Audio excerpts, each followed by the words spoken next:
हमारे लिए ये इंफॉर्मेशन टेक्नोलॉजी ने बड़ी शॉर्टकट्स पैदा कर दी। वो चीज़ें जो कि बड़ी मुश्किल थी और बड़ा टाइम लेती थी, ये एक बिल्कुल इनकलाब आ गया टेक्नोलॉजी का। और ये अब हम पूरी कोशिश कर रहे हैं अपनी गवर्नमेंट में कि ई गवर्नेंस पूरी अपनी लेके आएँ। और उसका मकसद ही ये है, ये जो एक सारा प्रोसेस है पेपर पुशिंग का, जिसमें फाइल गुम हो जाती है, फिर फाइलों को आग भी लग जाती है। आपको पता है अदालत में आधे केसेस ज़मीनों के होते हैं। कब्ज़ा ग्रुप भी इसलिए बना है क्योंकि ज़मीनों के केसेस सॉल्व नहीं होते।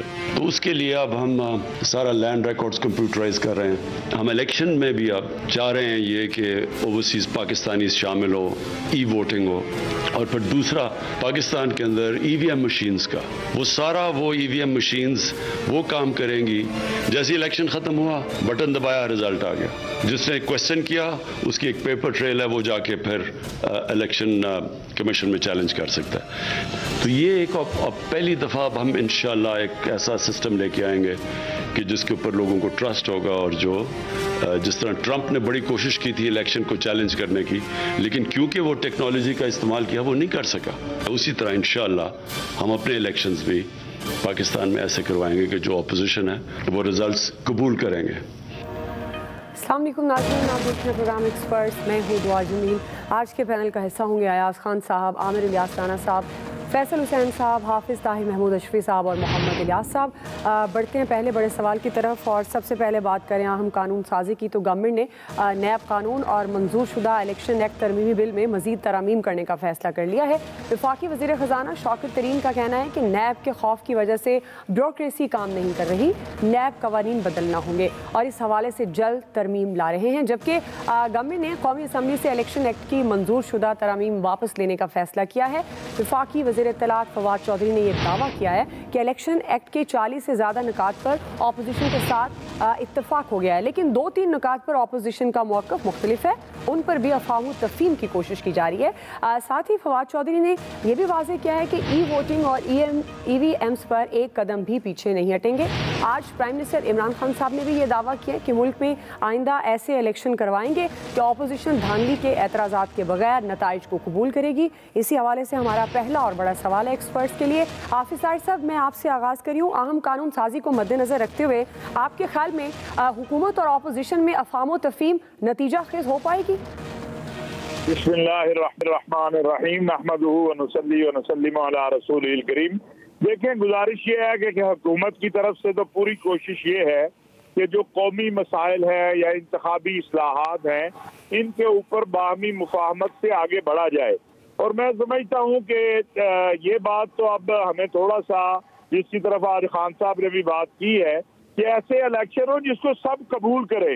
अब ये पुरानी रिवायत हमें छोड़ देनी चाहिए कि भाई ये धांधली हो गई, वो धांधली हो गई। और हमें मालूम भी होता है कि धांधली कहाँ पर हुई है, क्या हुई है।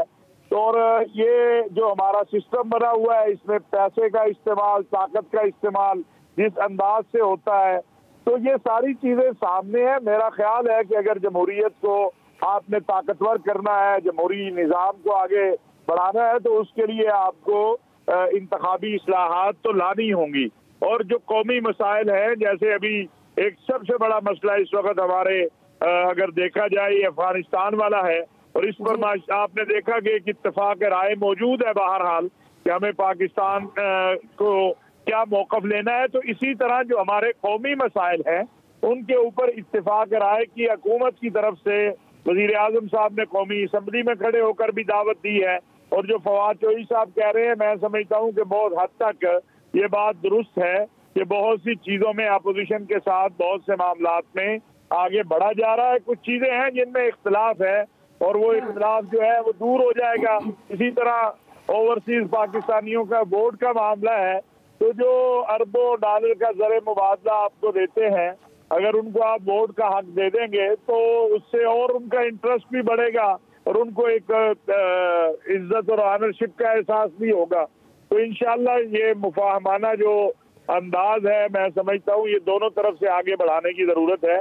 और हुकूमत की तरफ से तो मुसलसल पिछले महीने डेढ़ में आप देखें कि मुस्बत सिमत जो है वो मामला चल रहे हैं, और उम्मीद है कि इंशाल्लाह इसके ऊपर इंतखाबी इस्लाहात समेत बहुत सारे उमूर पर, जहाँ तक बात है नैब की, तो मैं समझता हूँ कि नैब के सारे निज़ाम से अभी तक कुछ मिला कुछ नहीं है। तो ऐसी इस्लाहात लानी चाहिए कि वाकई एहतसाब हो और बिला डर न हो और कौम का पैसा जाया ना हो, बल्कि ये जो जिन्होंने कौम का माल लूटा है उनसे वापस कौम को जो है वो वापस दिलवाया जाए।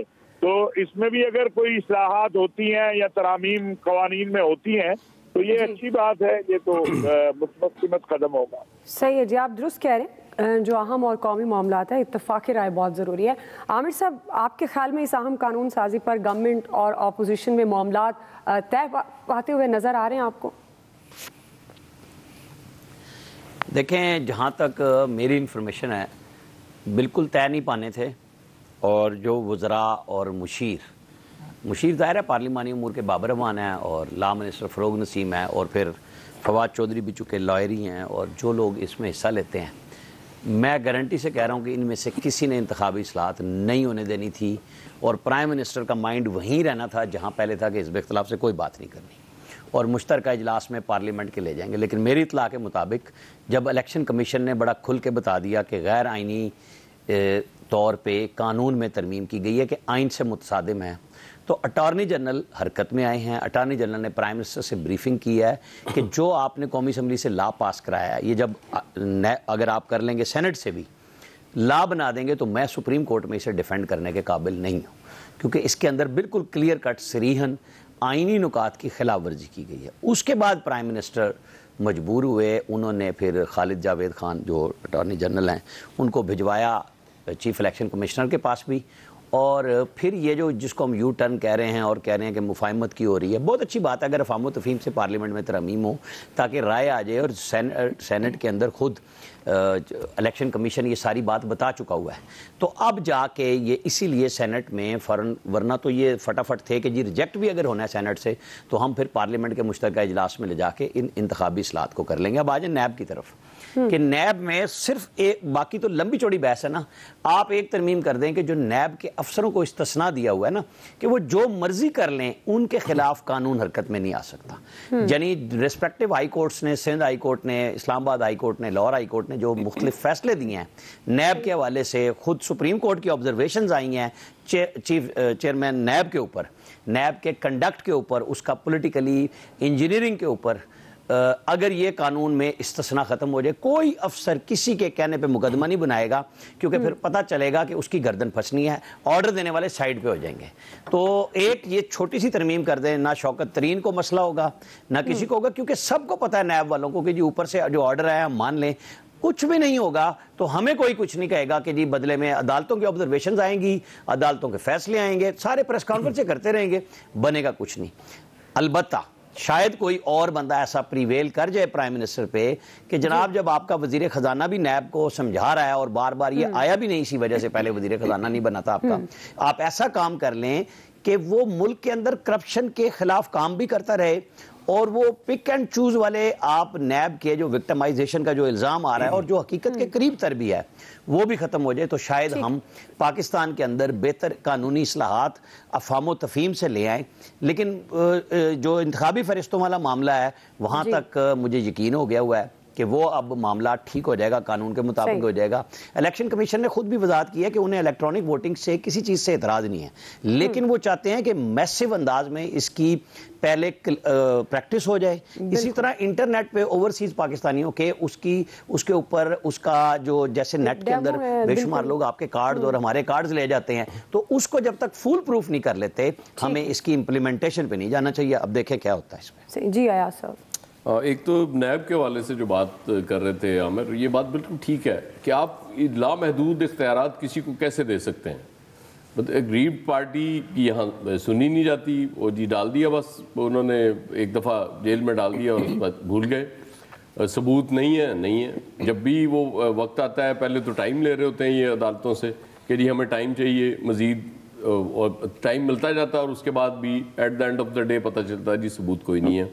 वो पलंदे हमें दिखा दिए जाते हैं किसी मीडिया टॉक में, लेकिन उसके बाद जब ट्रायल होता है तो हमें वो पलंदों में से कोई शायद 2-4 कागज़ भी नज़र नहीं आते, जिसकी वजह से ये मसला पैदा होता है।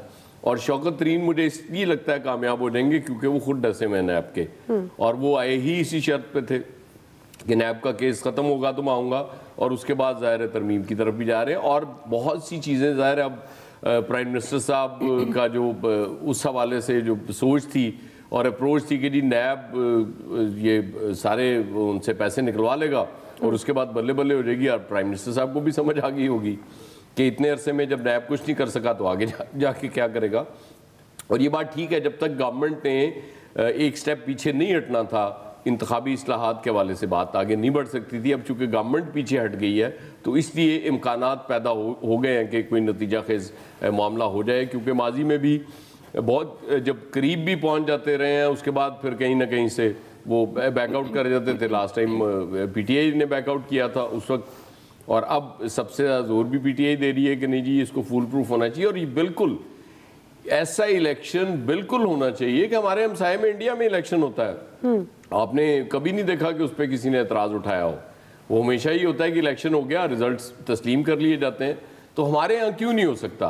इंडिया से कहीं छोटा मुल्क है, कहीं कम आबादी है उससे, तो यहाँ ये मसाइल क्यों पैदा हो जाते हैं? क्योंकि इंटरेस्ट रहे हैं हमारी पॉलिटिकल पार्टीज़ के भी, क्योंकि मौजूदा सिस्टम कहीं ना कहीं उन्हें सूट कर रहा होता है और इंडिविजुअल्स को भी सूट कर रहा होता है। तो अब मेरा ख्याल है कि वो वक्त आ गया है कि आप जब नेक्स्ट इलेक्शंस हों, प्राइम मिनिस्टर साहब तो कह रहे थे कि अपोजिशन मान जाएगी, और तब वो हो सकता है आपको मानना पड़े वो नतीजा, लेकिन जिसको भी मानना पड़े वो नतीजा ऐसा आना चाहिए कि कोई उस पर एतराज़ न कर सके। जी फैसल साहब। नैब की हद तक तो सूरत हाल है, नैब के कवानीन में तो ज़ाहिर है वो तरमीम जो है वो नागुज़ीर हो चुकी है। तो नैब तो के पास जितने इख्तियारात थे और जिस तरह वो इख्तियारात का इस्तेमाल कर रहा था, उससे नतीजा तो नहीं निकल रहा था जिस मकसद के लिए जो है वो नैब को जो है वो बनाया गया था। अब इसी नैब को जो है वो पीपल्स पार्टी ने जो है मुस्लिम लीग के खिलाफ जो है बतौर हथियार इस्तेमाल किया, इसी नैब को जो है मुस्लिम लीग नून ने जो है पीपल्स पार्टी के खिलाफ बतौर हथियार इस्तेमाल किया। उन्होंने अपने दौर में जो है इसको तरमीम करने की, इसके कवानीन में तरमीम करने की कोशिश नहीं की। बाद में यही नैब जो है इनके लिए जो है वो मुश्किलात का जो है वो बाइस बनी। अब ये नैब के कवानीन में तब्दीली हो रही है तो बहुत अच्छी बात है, लेकिन कवानीन में जो लोग तब्दील कर रहे हैं या जिन लोगों के पास इस तब्दीली का इख्तियार है, देखिए समझने की बात यह है कि सबसे ज़्यादा जो है नैब से मुतासरा अफराद, या आप यूँ कह लें कि नैब के टारगेट पे निशाने पे यही अफराद हैं, चाहे उनका ताल्लुक अपोजिशन से हो या हुकूमत से हो, अभी हैं या मुस्तकबिल में आ जाएंगे। अब इन्हीं के पास ये इख्तियार है। इस बात पे कौन नजर रखेगा कि जो कवानीन बनाए जा रहे हैं उसमें ये सिर्फ सियासतदान और ब्यूरोक्रेसी को ही जो है वो प्रोटेक्ट करने के कवानीन ना बनाए, या इस तरह के कवानीन ना बनाए जाएं कि अब इनके ये बिल्कुल जो है इनके इख्तियारात को कोई पूछने वाला ही ना रहे। इस पे नजर कौन रखेगा? जिन लोगों के पास इख्तियार है वही जो है, हम अगर बहुत आसान लफ्जों में बोले तो मुल्जिम भी तो वही लोग हैं, उन्होंने ही कवानीन बनाने। उस पर अब कौन नजर रखेगा? उसको कौन देखेगा कि जो कवानीन बना रहे हैं, अगर सियासतदानों ने अपने तहफ़्फ़ुज़ के लिए कवानीन बना ली है कि मुंतखब नुमाइंदों के खिलाफ कोई कार्रवाई नहीं हो सकती, तो फिर क्या करेंगे? तो ऐसे कवानीन भी नहीं बनाए जाने चाहिए जो सिर्फ और सिर्फ ब्यूरोक्रेसी को और सियासतदान को प्रोटेक्ट करें। पाकिस्तान में करप्शन तो हुई है और रोजाना की बुनियाद पे हो रही है, कि उसको रोकने के लिए अगर कवानीन बनाना एक अच्छी बात है, मुल्जिमान को सजा देना अच्छी बात है, लेकिन अगर ये कवानीन बना लिए जाते हैं कि इनके खिलाफ कार्रवाई ना की जाए तो फिर तो ये बहुत ही पाकिस्तान के लिए भी जो है वो एक अलमिया होगा। इससे बड़ा अलमिया ये है कि जो लोग कवानीन बना रहे हैं वही सारे के सारे मुल्जिमान हैं। अब देखें ये लोग क्या कवानीन बनाते हैं। सही जी इलियास साहब। देखें, इंतखाबी इस्लाहात के लिए वोटिंग के लिए बहुत ज़रूरी है, क्योंकि अगले इंतखाबात जो फिर होने वाले हैं तो उसमें आम इंतखाबात में यही है कि फिर धांधली का फिर शोर उठेगा। तो इससे पहले गवर्नमेंट ने अच्छा किया, गवर्नमेंट को ये पहले कर लेना चाहिए था कि अब मुशावरत करनी चाहिए थी, जिस पर एतराज़ात हैं उन पर बैठ के, अब जो शिकें जिन पर एतराज़ात हैं जिस पर मत हो गई है तो ठीक है, उन शिकों में तब्दीली करें। ज़ाहिर इलेक्शन कमीशन ने भी कहा कि ये आइन से मुतसादम है, तो लिहाजा उनमें तब्दीली करना इनके बेहतर है। अगर तब्दीली कर लेते हैं तो इसको फिर एक गवर्नमेंट के पास टाइम कम रह जाएगा, क्योंकि वोटिंग के लिए जो करनी पड़ेगी, इन्वेस्टमेंट करनी पड़ेगी गवर्नमेंट को, जो बताना पड़ेगा कि ये फुल प्रूफ है, इसमें कोई धांधली नहीं हो सकती। ज़ाहिर है इसके लिए अपोजिशन को साथ लेके चलना बड़ा ज़रूरी है। उसके लिए जो हैं जो चीज़ें उसको देखनी चाहिए कि इसमें कोई ऐसा वैसा नहीं होगा, कोई ऐसी धांधली का कोई इम्कान नहीं है। तो ये बड़े ज़रूरी चीज़ें हैं। फिर लोगों को शऊर देना इसमें तमाम तबकों को के जी। और ये भी है कि बड़ा ज़रूरी है कि जो ओवरसीज़ हैं पाकिस्तानी, उनको भी इंतखाबात में हिस्सा देना ज़रूरी है, क्योंकि वो ही अगर उनकी दिलचस्पी बढ़ेगी पाकिस्तान के लिए वो बेहतर तरीके से अपनी वो करेंगे, सरमायाकारी करेंगे इधर, ज़ाहिर है उनको उनकी इधर शमूलियत लाजमी करनी इंतखाबात में बहुत ज़रूरी है। इसके लिए आप बैठे हैं तो क्या करते हैं। जहाँ तक नैब की है तो नैब में जिस तरह कहा जा रहा है कि नैब में अफसरान ने काम करना, सरकारी अफसरान ने, ब्यूरोक्रेसी ने काम करना छोड़ दिया था, तो इस सूरत हाल पर वो अपने खदशात ज़ाहिर करते थे, कोई मूव नहीं होता, कोई डेवलपमेंट के काम दें।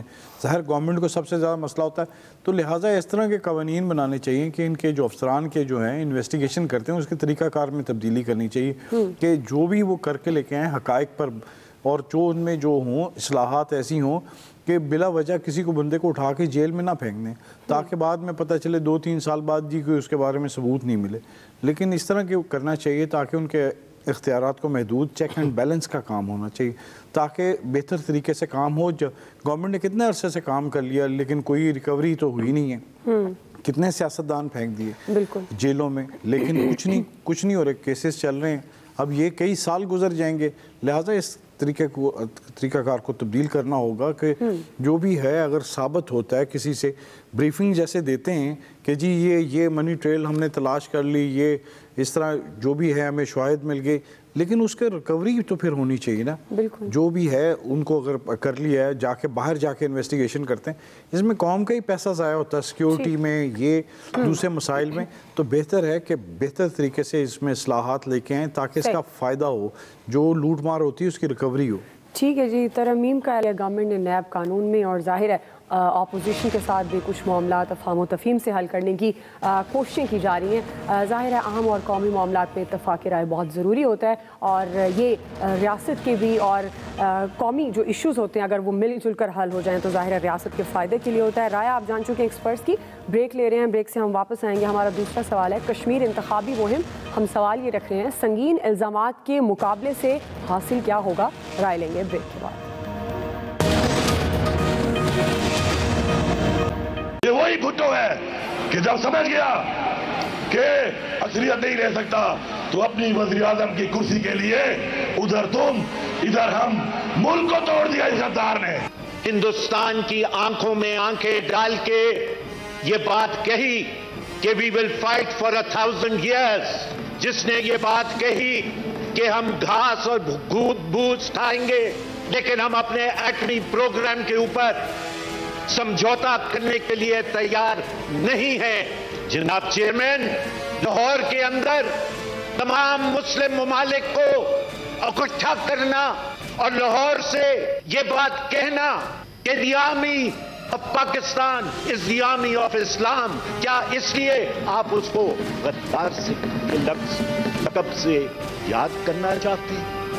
अपनी सीवी हाथ में पकड़ के अमेरिका में एक बेंच में बैठे हुए हैं, कहते हैं हमारा जीना मरना। जो दवाई लेने गए थे वो आज तक वापस आने का नाम नहीं ले रहे, कहते हैं कि हमारा जीना मरना इस मुल्क में है। नाज़रीन, आज़ाद कश्मीर की इंतखाबी मुहिम में पाकिस्तानी सियासतदानों के इल्ज़ामात दर इल्ज़ामात और जवाब अल-जवाब का सिलसिला जारी है। पहले बिलावल भुट्टो ज़रदारी और मरियम नवाज ने मकबूजा कश्मीर की सूरत हाल पर गवर्नमेंट को शदीद तनकीद का निशाना बनाया। प्राइम मिनिस्टर इमरान खान साहब पर गद्दारी और कश्मीर फरोशी के संगीन इल्ज़ामात लगाए। जवाब में वफाकी वज़ीर अली अमीन गंडापुर अपोजिशन से भी 2 हाथ आगे निकल गए और इंतखाबी जलसे में इखलाकियात को बालाए ताक रखते हुए मरहूम जुल्फ़िकार अली भुट्टो को गद्दार और नवाज शरीफ को बड़ा डाकू करार दे दिया। वफाकी वज़ीर के बयान पर आज सेनेट और कौमी असम्बली में पीपल्स पार्टी और PMLN ने सख्त रद्दअमल दिया, शदीद एहतजाज किया। पीपल्स पार्टी के सीनियर रहनुमा सेनेटर रज़ा रब्बानी ने खबरदार किया है कि गवर्नमेंट ऐसी सियासत ना करे जिसका अंजाम तबाही और ख़तरनाक हो। जवाब में PTI के सेनेटर शहजाद वसीम ने अपोजिशन से आज़ाद कश्मीर में प्राइम मिनिस्टर के खिलाफ इस्तेमाल होने वाली ज़ुबान पर मुआफ़ी मांगने का मुतालबा कर दिया। इसी हवाले से हमारा सवाल है आमिर इलियास राना साहब, मैं आपसे आगाज़ करी हूँ। अब ये आज़ाद कश्मीर इंतखाबी मुहिम में जिस तरह से संगीन इल्ज़ामात का मुकाबला हो रहा है, इससे हासिल क्या होगा सियासी जमातों को?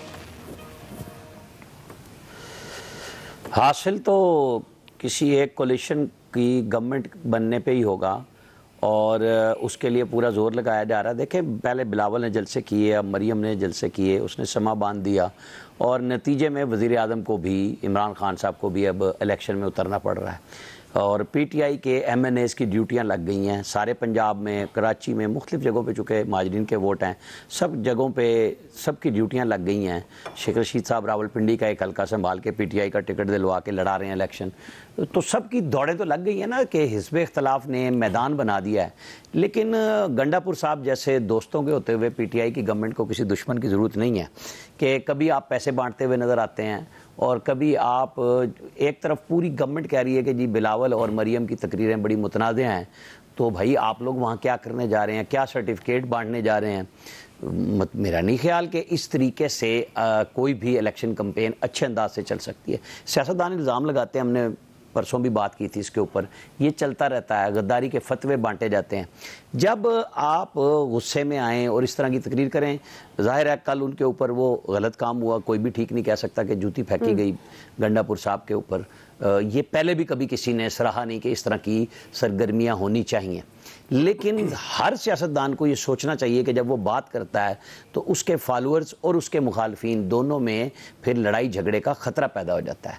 अब आज पार्लियामेंट में ऐवान बाला में रज़ा रब्बानी, शेरी रहमान, मतलब सारे लोग, और उधर से सेनेट में कायदे ऐवान डॉक्टर शहजाद वसीम, ये सारे लोग बात कर रहे हैं। भाई आप लोग या तो फिर प्रोग्राम ले लें, प्रोग्राम कोई भी नहीं है, प्रोग्राम है हुकूमत हर एक की, मुतमईन नज़र है कि जी हमने वहाँ किसी भी तरीके से हुकूमत बनानी। लेकिन ये जो इंतखाबी इस्लाहात हम पहले सेगमेंट में बात कर रहे थे, तो वो सेगमेंट हमारा और हमारी हुकूमत का सारा यही होना चाहिए कि पाकिस्तान के टेरिटरी में, इसके साथ लगे हुए हिस्सों में जहाँ पे भी इलेक्शन होने हैं वो रूल्स एक जैसे बना दिए जाएं और इलेक्शन कमीशन, चाहे वो GB का हो, चाहे वो आज़ाद कश्मीर का हो, चाहे वो पाकिस्तान का हो, सब जगह पे इतनी एम्पावरमेंट आनी चाहिए कि इस किस्म की गुफ्तगू हो तो वो बाज़ाब्ता सही एक्शन ले सकें, जैसे डस्का में लिया। और मैंने उस दिन भी बात की थी और कल एहसन इकबाल ने भी शायद मुतालबा किया उस पर। डस्का की रिपोर्ट का आना बड़ा ज़रूरी है कि जिन अफसरों पे जिसकी बुनियाद पे इलेक्शन कमीशन ऑफ पाकिस्तान ने नोटिस लिया था कि ये इलेक्शन कलअदम करार दिया जाए, तो करार दिया गया और उसको अपहोल्ड भी कर दिया गया। तो अब उस रिपोर्ट में मजीद लेट शकूक व शुबहात को जन्म देगी। इलेक्शन कमीशन की अथॉरिटी पे सवाल आएगा कि भाई अगर आपने इलेक्शन कलअदम करार दिया तो रिपोर्ट भी तो लाइए ना जिसकी बुनियाद पे आपने किया था। तो ओपन करें सब चीज़ें ताकि इंतखाबी इस्लाहात में इस तरह के फिर जो लोग इसमें मुलव्विस हों, जो धांधली के मुर्तकिब होते हैं, उनको करार वाकई सजा देनी चाहिए, उनकी वहाँ ड्यूटियाँ नहीं लगनी चाहिए, उन्हें इंतजामिया ओहदों पे आना नहीं चाहिए, फिर ही काम ठीक हो सके। जी हाफिज ताहिर साहब, हम बात कर रहे हैं आज़ाद कश्मीर के इंतखाबी महाज पर ये जो संगीन इल्ज़ामात की बौछार है, इससे क्या हासिल होगा? ज़ाहिर है इंतखाबात जीतने के लिए इस कदर इखलाकियात से तो नहीं गिरना चाहिए। बिल्कुल दुरुस्त बात है जी, और ये अफसोसनाक बात है। दोनों अतराफ से जो जुबान बोली जा रही है, जो अंदाज है, जो इल्जाम तराशी है, देखिए आज जो वज़रा है कल ये नहीं होंगे, कल जो थे आज वो नहीं हैं, लेकिन जो अंदाज है, मैं तो बड़े अरसे से, बहुत अरसे से गुजारिश कर रहा हूँ कि कोई इखलाकियात का दायरा कार जो है, कोई हद, कोई एक रेड लाइन तो मुकर्रर कर लें, हर एक को करनी चाहिए। हमें हर एक से गुजारिश करते हैं, लेकिन दोनों तरफ की सूरत हाल ये है कि एक से बढ़कर एक आगे जाना चाहता है। और फिर आप देखें जो अपने आप को कौमी सतह के, आप निचले सतह के लीडरों को छोड़ दें, जो कौमी सतह के अपने आप को लीडर कहते हैं, वो जो जुबान बोल रहे हैं, फिर एक करता है तो दूसरा भी करता है। तो लिहाजा मैं समझता हूँ कि तमाम सियासी जमातों को, मजहबी जमातों को एक हदबंदी करनी चाहिए, एक रेड लाइन खींचनी चाहिए कि हमने किस हद तक जो है मुखालफत करें, पॉलिसियों में बात करें, लेकिन जातियात किस हद तक जाते हैं और फिर वो एक फ्री हो जाता है तो दूसरा उससे ज्यादा आगे चला जाता है, फिर दूसरा उससे आगे बढ़ने की कोशिश करता है। इसकी हौसला शिकनी होनी चाहिए हर तरफ से। और मैं ये देख रहा हूँ कि मुझे अफसोस के साथ ये कहना पड़ता है कि खवातीन के मामले के ऊपर, वैसे तो ये सारी जमातें जो हैं औरतों की और खवातीन के हक की बड़ी बात करती हैं, लेकिन खवातीन के मामले के ऊपर भी जब बदजुबानी हम देखते हैं तो वो कोई माफ करने को तैयार नहीं है दूसरे को। तो इसमें ख्याल आना चाहिए वो खातून अव्वल हों, वो मरियम नवाज साहिबा हों, वो मोहतरमा बेनज़ीर भुट्टो हों, खुदा के लिए कोई तो दायरा कार मुतय्यन करे ना, हम कहीं तो खड़े हों। इसी तरह कौमी क़यादत है, वो इमरान खान साहब हो या कोई और हो, लेकिन हम ये देखते हैं किसी तरफ से कोई कमी नहीं है। अगर हम ये कहें कि जी किसी पार्टी की तरफ से तो बड़ा अच्छा रवैया है और दूसरा जो है वो ज्यादती कर रहा है, तो यहाँ एक से बढ़कर एक आगे नजर आ रहा है और ये अफसोसनाक बात है। ठीक है, और मैं समझता हूँ बिलखुसूस उन लीडरान को जो इस वक्त इस दुनिया में नहीं है और वो अल्लाह के पास जा चुके हैं, तो उनको तो हमें माफ कर देना चाहिए। वो अपना जो भी नामा अमाल होगा रब के दरबार में पेश हो चुके हैं, वहाँ हो जाएगा। तो ये कोई दायरा कार हमारे लीडरान को एक और ये तभी होगा जब सब तय करेंगे। ये मुमकिन नहीं है कि हम कहेंगे एक पार्टी कर ले तो दूसरी पार्टी जो है उसको बिल्कुल दे दी जाए। और इलेक्शन कमीशन जो है उसको भी सोचना चाहिए। आजाद कश्मीर का जो इलेक्शन कमीशन है उसे ये जुबान देखनी चाहिए जो बोली जा रही है, वो क्यों कोई तो ज़ाब्ता इखलाक उनका होगा ना।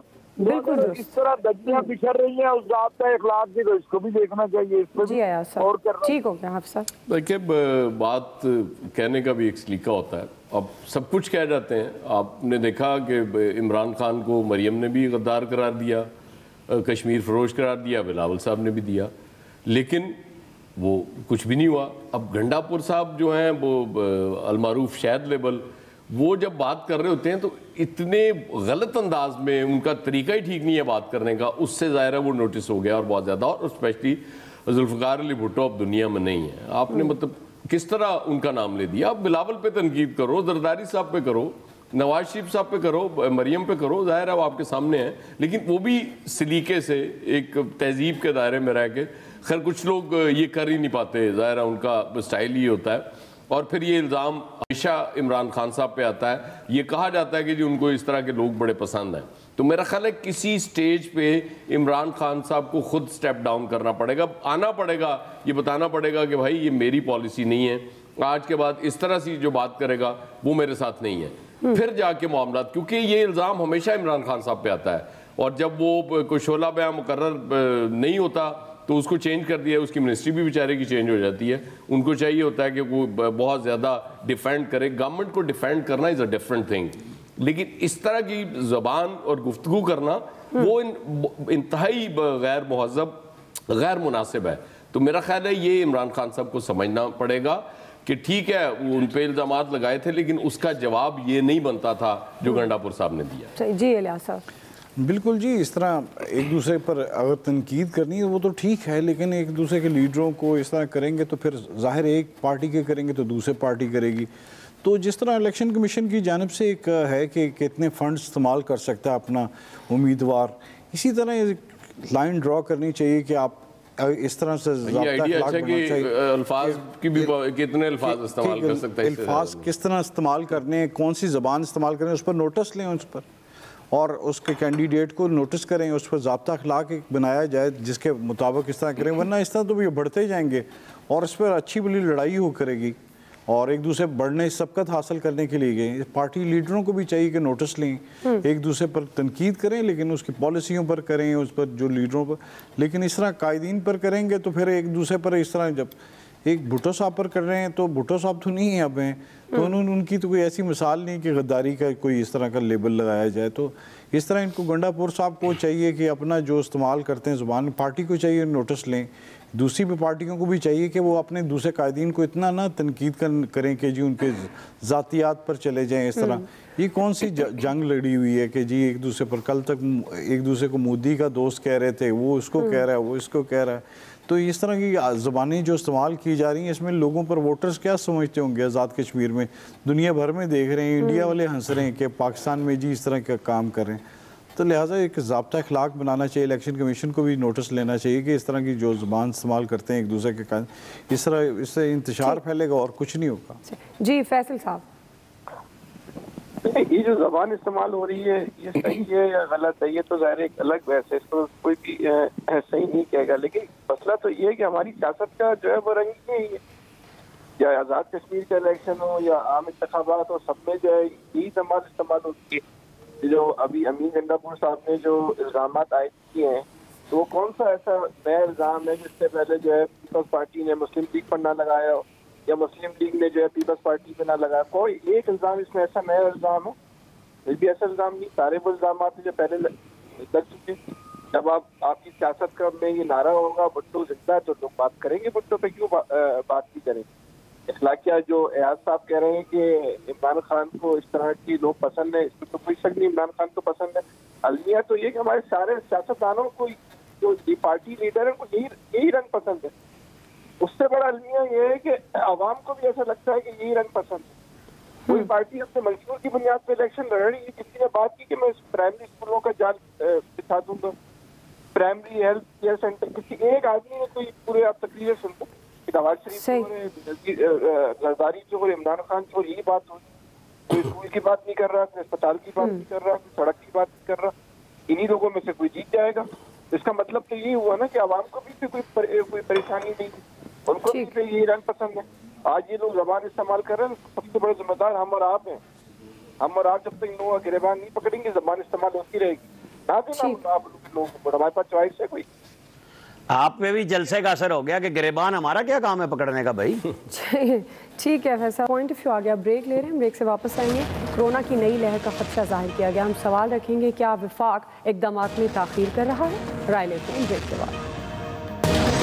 नाज़रीन, मुल्क भर में कोरोना की चौथी लहर बेकाबू होने लगी है। दुनिया भर की तरह पाकिस्तान में भी भारतीय वायरस के हमले तेज़ हो गए और यौमिया केसेस 2000 तक पहुँच गए। इस वक्त कराची की सूरत हाल सबसे ज़्यादा संगीन दिखाई दे रही है। इस्लामाबाद और रावलपिंडी के बाद कराची में भी भारतीय वायरस तेज़ी से फैलने लगा है। शरह 17% से भी ज़्यादा हो गई है, जिसके बाद सिंध गवर्नमेंट ने कल रात से सूबे भर में स्कूल्स, तफरी मकामात, cinema halls, indoor dining, gyms और खेलों को बंद करने का फैसला कर लिया है। मेडिकल एक्सपर्ट्स ने लाहौर समेत पंजाब में भी वायरस की मौजूदगी का खतरा जाहिर कर दिया है। ताहम लगता यह है कि पंजाब और वफाक गवर्नमेंट भारतीय वायरस के मजीद फैलने का इंतजार है, क्योंकि अभी तक पाबंदियों की बजाय अवाम को कोरोना SOPs पर अमल करने का मशवरा दिया जा रहा है। इसी हवाले से हमारा सवाल है, फैसल साहब मैं आपसे आगाज़ करी हूँ, चूँकि कराची में अब सिंध में बहुत सी पाबंदियों का भी आगाज़ कर दिया गया इस नई लहर को देखते हुए।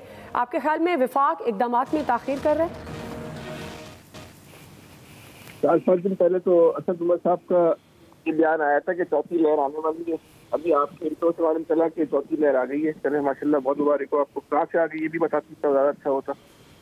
जब हुकूमत देखिए ताकत की बुनियाद पर जो है शिद्दत के साथ बर्बादी के मंसूबों पर फैसला कर ले और पूरी सोसाइटी को तय कर ले कि उसने अपनी नाहली की बहन चढ़ाना है, तो फिर हम और आप हुकूमत के सामने कोई मज़ाहमती जवाब तो है नहीं।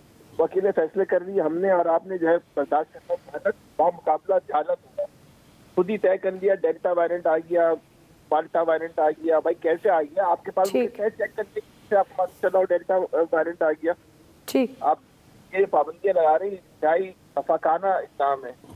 सही है, और रिकॉर्ड कह चुका है से और पाबंदियों से कोई फर्क नहीं, लेकिन आपने तय किया हुआ तो ठीक है, करें। जी आमिर साहब। नहीं, इनका कोई इलाज नहीं। फैसल साहब का बात वो होती है, ये फंस जाते हैं कि डेल्टा कहाँ से आ गया, फलाना कहाँ से आ गया। सारी दुनिया में रिसर्च होती है भाई, अगर आपके पास कराची में नहीं हो रही तो कुछ नहीं कर सकते हम। बहरहाल कोशिश ये करनी चाहिए कि हुकूमत होश के नाखुन ले। जब वायरस आ गया है तो इक़दामात करे, जैसे सिंध गवर्नमेंट ने अभी फ़ौरन किए हैं। तो वफाकी हुकूमत में वज़ीर आज़म साहब ने ज़िद लगा ली है कि छुट्टियां मैंने 3 ही देनी है, 5 NCOC कह रहा है। पिछली दफ़ा आपने ज़बरदस्ती 8 छुट्टियां दी थी छोटी ईद पे। अब ईद उल अज़हा है 3 दिन की, आप तीसरे दिन पे छुट्टी बंद करके बैठ रहे हैं, ज़िद लगा रहे हैं। आप दें, लोगों को रिलैक्स करें ताकि आने जाने में एकदम प्रेशर ना पड़े, ट्रैफिक पे भी, बसों में भी लोग इकट्ठे ना हो। कुछ तो खौफ करें, एक तरफ इंस्ट्रक्शन करते हैं, दूसरी तरफ उसके उलट करते हैं। जी हाफिज साहब।